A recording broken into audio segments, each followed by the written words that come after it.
భాగీరథ గారు సీనియర్ పాత్రికేయులు. ఎంతటి సీనియర్ పాత్రికేయులు అంటే సినిమా రంగంలో ఆయన ఎన్టీ రామారావు, ఏఎన్ఆర్ అంటే అక్కినేని నాగేశ్వరరావులకు అత్యంత సన్నిహితుడు.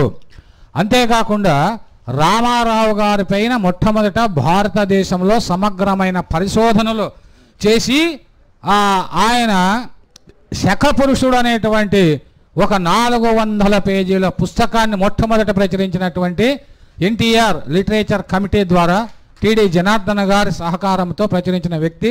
అంతేకాకుండా తారక రామం అనే మరొక బృహద్ పరిశోధనా గ్రంథాన్ని ఎన్టీ రామారావు గారి పైన రాసినటువంటి గొప్ప పరిశోధకులు.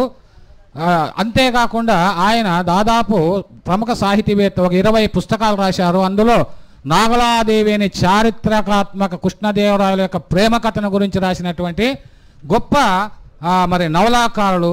శ్రీశ్రీ చేత మొట్టమొదటి ముందు మాట రాయించుకొని కవితా సంపుటి వెలువరించినటువంటి వ్యక్తి, కృష్ణశాస్త్రిలాగా కవిత్వం రాసినటువంటి గొప్ప మహాకవి అన్నమాట.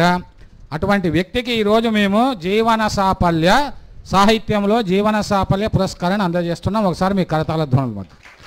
ఇప్పుడు గౌరవనీయులు భగీరథ్ గారిని సత్కరించవలసిందిగా కోరుతున్నాము. విశ్వపుత్రిక గజల్ ఫౌండేషన్ జాతీయ జీవన సాఫల్య పురస్కార గ్రహీత ఈరోజు సీనియర్ జర్నలిస్ట్, పాత్రికేయులు, ప్రకాశం జిల్లాకు చెందిన మేధావి. సుమారు 16 గ్రంథాల పైన రాశారు. ఎన్టీఆర్పై పరిశోధన చేసి శకపురుషుడు, చారిత్రక ప్రసంగాలు, అసెంబ్లీపై ప్రసంగాలతో పాటు ఆయనపై ఒక మహాకావ్యాన్ని రాసిన వ్యక్తి. నాగలాదేవి వంటి చారిత్రక నవలను అత్యుత్తమైనదిగా పెద్దలు ప్రశంసించారు. ఇటీవల పుస్తకావిష్కరణ కళారత్న బిక్కి కృష్ణ గారి చేతుల మీదుగానే జరిగింది.